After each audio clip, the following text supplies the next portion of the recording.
Hey, good morning, everybody. Pastor Zach here. Thanks so much for spending some time with me today as we gather together and as we live into being in community. This week is special, is powerful, and it can often get overlooked. There's so much going on with so much going on in the world. Even me as a pastor preparing for all that is coming up this week of Holy Week, there might be this feeling of overwhelming, of exhaustion already. And yet the promise of this week is a reminder of so much, a reminder of the hope that is coming. Now, often I do these facing you so you can see me, so we can have this interaction. But as I thought about that this week, as I thought about especially today, as we move through this Holy Week, we started Palm Sunday, we did our Stations of the Cross, which is always really powerful. And if you weren't able to participate, I encourage you, find it online on Facebook, on our website. It'll be on YouTube later today, and share in that service. But as we move through today, what I want to show you is this. This is what it's about.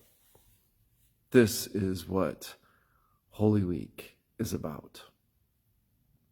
The procession of Jesus coming into Jerusalem, of sharing the Last Supper, of being arrested, beaten, and then given over to be crucified. Many of us, know the story. We hear it year after year, and sometimes it can miss. We can forget. We can not experience it as deeply as we could. And so here we gather.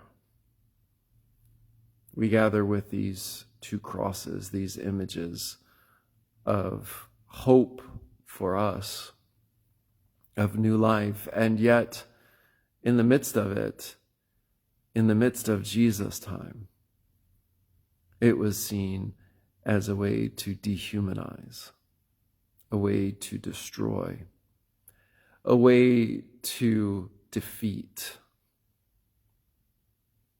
And that's where Jesus went. But as we know, that's not the end. But yet this week, this is what we live into. Because Easter isn't here yet. This is here in front of us. The purpose of it, the connection of it, the promise of it. We will go through these next days as we gather for Maundy, Thursday worship, as we gather for Good Friday worship.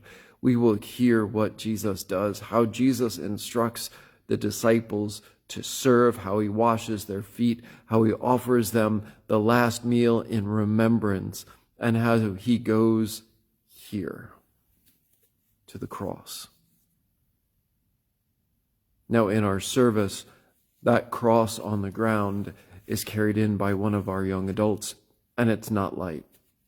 There are nails in it that we hammer in that ring throughout this space. And in it, in those moments, there is silence.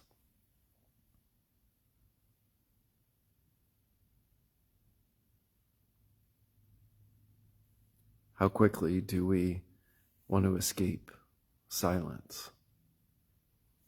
How quickly do we want to escape these images? And yet here we are, this week of all weeks, this week of waiting, this week of grief, this week of struggle and even of trauma. And yet, this week, these images, this death is not the end. I invite you to join with us as we move through these days ahead, as we hear these stories and as we engage in community. Join with us. Hear this story. Experience the story. Recognize it's not just a story of the past, a historical event. It's a meaningful process for all of our lives, for each of us, for the cross, for the promise, for the hope, for a reminder that God's love is poured out here so that we remember, because we are claimed, because we are loved, because God engages us for the world. Blessings to all of you as we move through this week. Join us Thursday and Friday at 7 p.m. on site and online. Easter morning at 6:30 at the Moton Baseball Field by the YMCA, and 8:30 and 10:30 here, with goodies in between our service. As we share, as we live into, and as we hear the promise again anew, grounding us deeply with a reminder and sending us forth in hope that we are able to invite and share with others. Blessed Holy Week, everyone. Take care. We'll see you soon. God bless.